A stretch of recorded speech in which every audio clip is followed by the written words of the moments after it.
हैं हम राजस्थान की हर खबर देखते रहिए डीपीके न्यूज पर।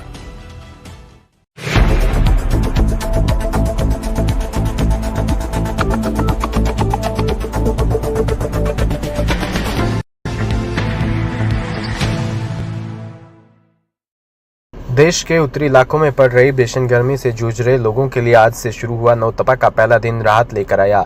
जहां हर साल नौतपा की शुरुआत के साथ ही तापमान में जबरदस्त बढ़ोतरी देखने को मिलती है, वहीं इस बार सूरज की तपिश की जगह बारिश ने मौसम को सुहाना बना दिया।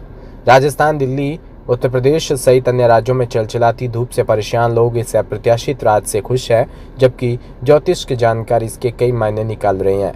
ज्योतिष शास्त्र के अनुसार नौतपा वो अवधि है जब सूर्य देव रोहिणी नक्षत्र में प्रवेश करते हैं। इस दौरान अगले 9 दिन पृथ्वी पर अत्यधिक गर्मी लेकर आते हैं, क्योंकि सूर्य की किरणें सीधे पृथ्वी पर पड़ती है, जिससे तापमान तेजी से बढ़ता है और गर्मी चरम पर पहुंच जाती है। पाल बालाजी ज्योतिष संस्थान जयपुर जोधपुर के निदेशक ज्योतिषाचार्य डॉक्टर अनीश व्यास ने बताया कि 25 मई को दोपहर 3:15 बजे सूर्य रोहिणी नक्षत्र में प्रवेश कर गया है। इसके बाद 9 दिनों तक नौतपा रहेगा। सूर्यदेव 8 जून को दोपहर 1:04 तक रोहिणी नक्षत्र में रहेंगे और इसके बाद 15 जून को मिथुन राशि में प्रवेश करेंगे। सूर्यदेव के रोहिणी नक्षत्र में प्रवेश के साथ ही नौतपा की शुरुआत हो गई।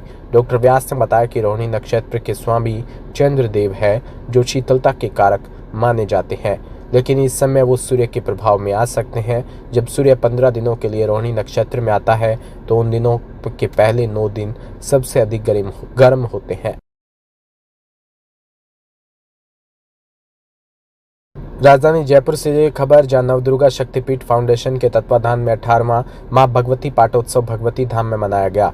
नवदुर्गा शक्तिपीठ के पीठाधीश सदगुरु जय जी महाराज के सानिध्य में जयपुर के पीतल फैक्ट्री खंडाका हाउस में माता का दिव्य दरबार सजाया। माता का प्रातः पंचामृत से अभिषेक कर नाना प्रकार के फलों और सुगंधित द्रव्यों से अभिषेक किया। नवीन पोशाक धारण करवाकर सुहाग की वस्तुएं अर्पित की। फूल बंगला झांकी सजाकर हलवे, चने, शीतलता प्रदान करने वाले व्यंजनों का भोग भी लगाया। इस मौके पर कन्याओं की पूजा अर्चना कर उनका आशीर्वाद लिया। कन्या पूजन कर कन्याओं को उपहार भेंट किया। दुर्गा सप्तमी के पाठ हवन यज्ञ का आयोजन हुआ और संत महतों के सानिध्य में महामाई की महाआरती हुई।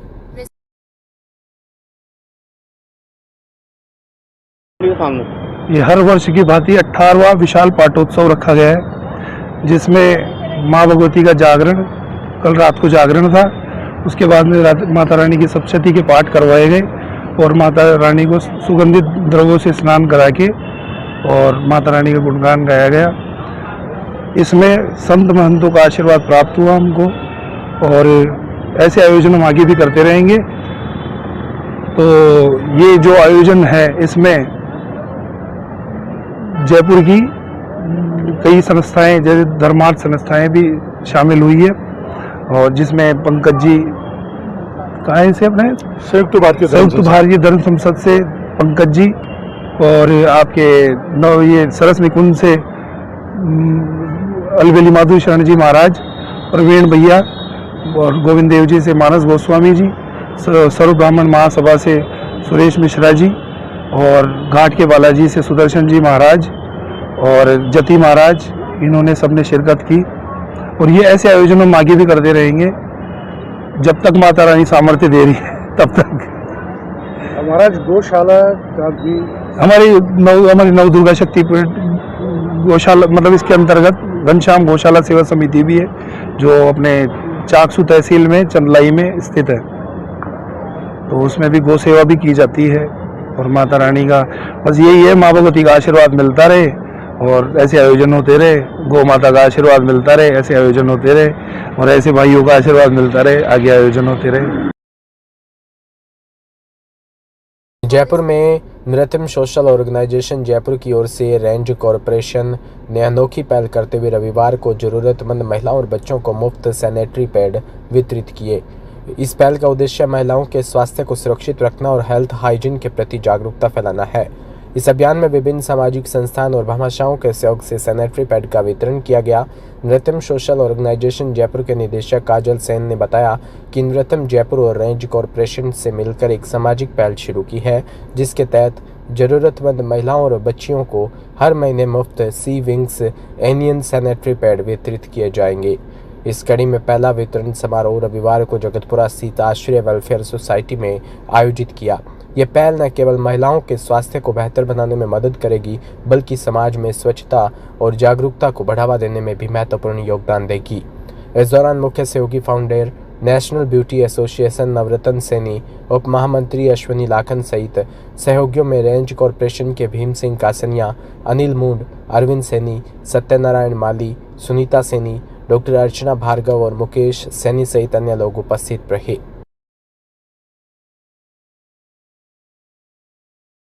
सर्वप्रथम मैं आश्रय वेलफेयर सोसाइटी का धन्यवाद करना चाहती हूँ मिस ऐना मैम, जिन्होंने हमें यह सेवा का मौका दिया।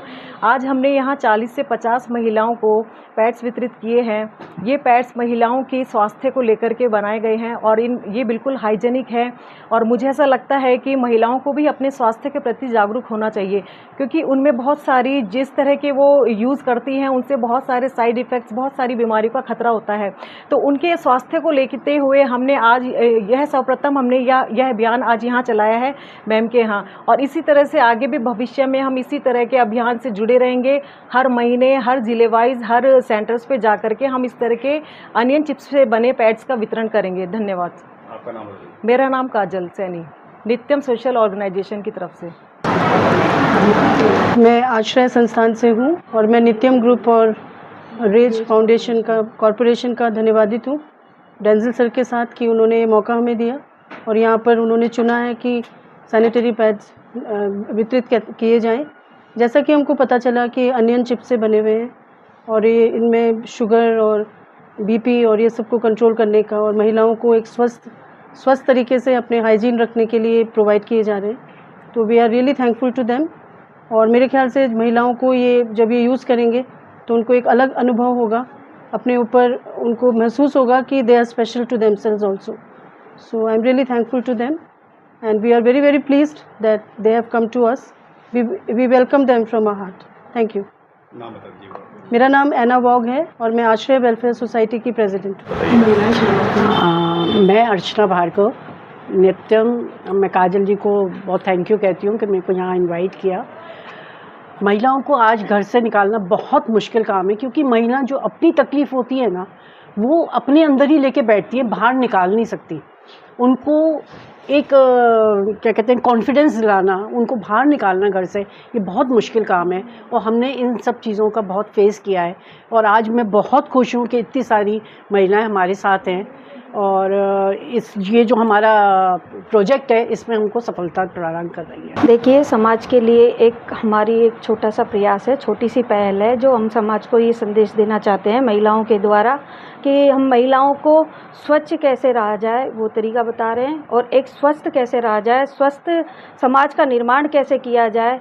जो इस समाज में महिलाएं रहती हैं उनको हाइजीनिक ये चीज़ें देके हम उनके स्वास्थ्य के लाभ के लिए बता के इन चीज़ों को, और हम उनके स्वास्थ्य के जो साइड इफ़ेक्ट्स हैं उनके बारे में उनको यूज़ करना, सारी चीज़ें बता के उनको हाइजीनिक बहुत मुश्किल होता है आज घर से बाहर महिलाओं को निकालना, लेकिन फिर भी सशक्त महिलाएं किसी से कम नहीं है। अगर महिलाएं मैदान में उतर जाएं, महिलाएं श्रमिक हैं, महिलाएं यहाँ की महिलाएं श्रमिकों के साथ साथ वर्क भी करती हैं, जो ज़मीनी स्तर से लेकर बाहर तक जाती है, घर का भी संभालती है, बाहर भी जाती हैं।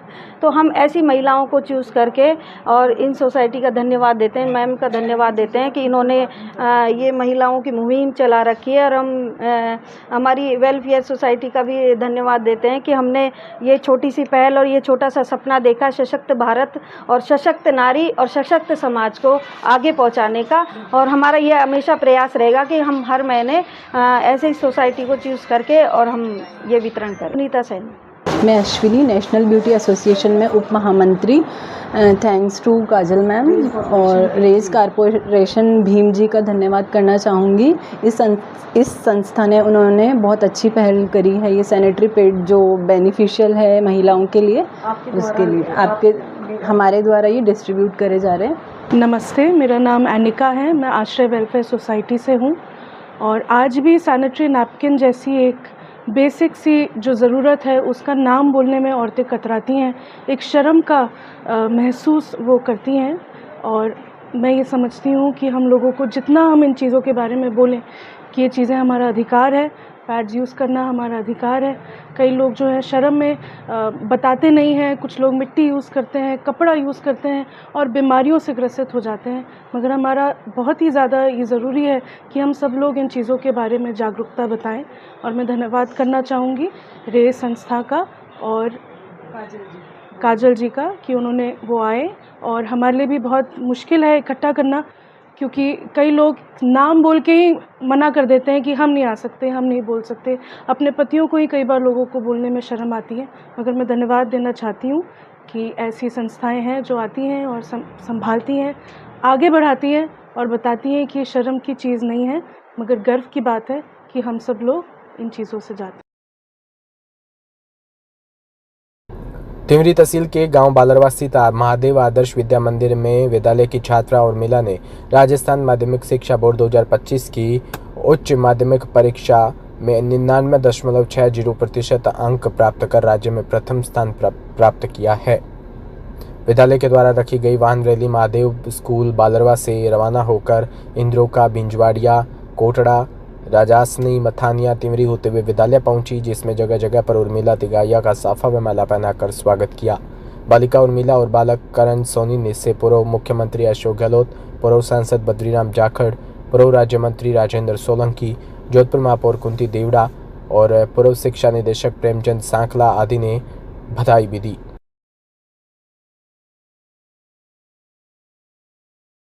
झालावाड़ शहर में जलदा विभाग द्वारा पेयजल की सप्लाई कई दिनों से बाधित होने के कारण शनिवार को कांग्रेस का एक प्रतिनिधि मंडल ने पीपाजी की दे पंप हाउस पर जाकर विभाग द्वारा शहर में की जाने वाली सप्लाई व्यवस्था को देखा। कांग्रेस प्रवक्ता ओम पाठक ने बताया कि पीपादे में लगे पंप हाउस में केवल एक मोटर ही कार्य कर रही है और एक मोटर जो जलदा विभाग द्वारा संचालित की जाती है वो बंद है। केवल ठेकेदार की मोटर से राड़ी के बालाजी जलापूर्ति स्थल पर पानी सप्लाई कर रही है। यह देखने को मिला कि जलदा विभाग के अधिकारी तो इस स्थल पर आते ही नहीं है। यहाँ पर संसाधनों की कमी है और पानी तो बहुत है। प्रतिनिधि मंडल ने शहरी आपूर्ति योजना राड़ी के बालाजी पर पहुंचकर पाया कि यहाँ भी संसाधनों की कमी है।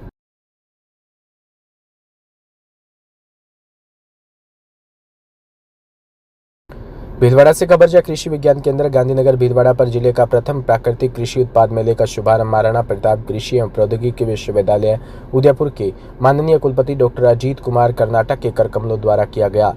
यह मेला कृषि विज्ञान केंद्र भीलवाड़ा द्वारा गठित कृषक उत्पादक संगठन मीव किसान बाजार व कृषि विज्ञान केंद्र के संयुक्त तत्वाधान में लगवाया गया।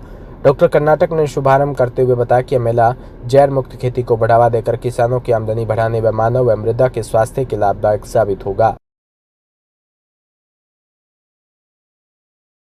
प्राकृतिक कृषि उत्पाद मेले का जो मुख्य उद्देश्य है, हमारा कृषि विज्ञान केंद्र का मेन मोटो ये रहता है कि इसमें जो गांव में जो प्राकृतिक जो महिलाएं खेती कर रही है प्राकृतिक खेती, उस प्राकृतिक खेती के उत्पाद के लिए उनको एक बाजार मिले और उनको उसके जो उत्पाद है उसका उचित मूल्य मिले, ये कृषि विज्ञान केंद्र का मुख्य उद्देश्य है। और इस प्राकृतिक उत्पाद मेले में किसान अपने उत्पाद यहाँ लाकर सेल करता है कंज्यूमर को, जिससे कंज्यूमर को भी अच्छी क्वालिटी का उत्पाद मिलता है और किसान को भी उनके उत्पाद की अच्छी रेट मिल जाती है। ये कृषि विज्ञान केंद्र का मुख्य कार्य है। और आज हमारे जो माननीय कुलपति महाराणा प्रताप कृषि एवं प्रौद्योगिकी विश्वविद्यालय उदयपुर के कुलपति डॉक्टर अजीत कुमार जी कर्नाटक साहब पधारे और इन्होंने इस मेले का उद्घाटन किया और इस उद्घाटन में करीब 150 महिलाएं समेत भाग लिया और सभी महिलाओं ने जो उत्पाद देखे हैं, इस उत्पाद से कृषि उत्पाद से काफी उत्सुक है और उन्होंने सभी ने प्राकृतिक खेती करने की अपील भी की है कि भविष्य में हम प्राकृतिक खेती करके ऐसे उत्पाद करके और इस तरह का मार्केट में हम सेल करेंगे जिससे हमारी आमदनी बढ़ेगी। शुभ नाम आपका? मेरा डॉक्टर CM यादव, वरिष्ठ वैज्ञानिक अध्यक्ष कृषि विज्ञान केंद्र भीलवाड़ा। और ये जो प्राकृतिक कृषि उत्पाद मेला है, ये मीव किसान बाजार कृषक उत्पादन संगठन की ओर से किया जा रहा है। ये मेला 7 दिवसीय मेला है। यहाँ पर किसान अपना उत्पाद लाके सेल कर सकता है ताकि कंज्यूमर को एक शुद्ध उत्पाद मिल सके। सर, ये सेंटर चल तो रहा ना अभी? जी बिल्कुल, ये सेंटर यहीं हमने एस्टेब्लिश कर दिया। बीच में हम लोगों का एक दूसरी जगह थी जहाँ पर हम लोगों ने इस सेंटर को ट्रांसफर किया था क्योंकि यहाँ पर कुछ रिपेयर का काम होना था। अब ये पूर्णतया यही काम करेगा। नहीं, अब कोई इस तरह की चौकी वगैरह का कोई नहीं है। अब ये हमारा कृषि विज्ञान केंद्र है। वो सभी जगह होता है, कहीं पर जगह अगर दिखाई देती है तो हर आदमी प्रयत्न करता है कि भाई वो जगह उसको मिल जाए। लेकिन ये चूंकि कृषि विज्ञान केंद्र है, भारत सरकार के अधीन है और किसानों की सेवा के लिए है और किसान से बढ़कर कोई नहीं है और किसान अन्नदाता है, तो अन्नदाता के हितों की रक्षा करना या चौकी लगना मुश्किल है या नामुमकिन है? नामुमकिन। अब तो ये किसान सेवा केंद्र ही है, ठीक है सर। कृषि विज्ञान केंद्र है, वो सभी जगह होता है, कहीं पर जगह अगर दिखाई देती है तो हर आदमी प्रयत्न करता है कि भाई वो जगह उसको मिल जाए। लेकिन ये चूंकि कृषि विज्ञान केंद्र है, भारत सरकार के अधीन है और किसानों की सेवा के लिए है और किसान से बढ़कर कोई नहीं है और किसान अन्नदाता है, तो अन्नदाता के हितों की रक्षा नामुमकिन। अब तो ये किसान सेवा केंद्र ही है।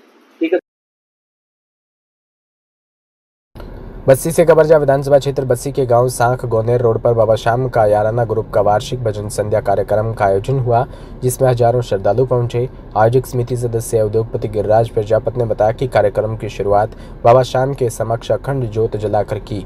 इस दौरान बाबा श्याम की फूल बंगला झांकी सजाकर 56 भोग लगाया और फिर कार्यक्रम में कलाकारों ने अपनी मधुर वाणी से भजनों की प्रस्तुति देना शुरू किया।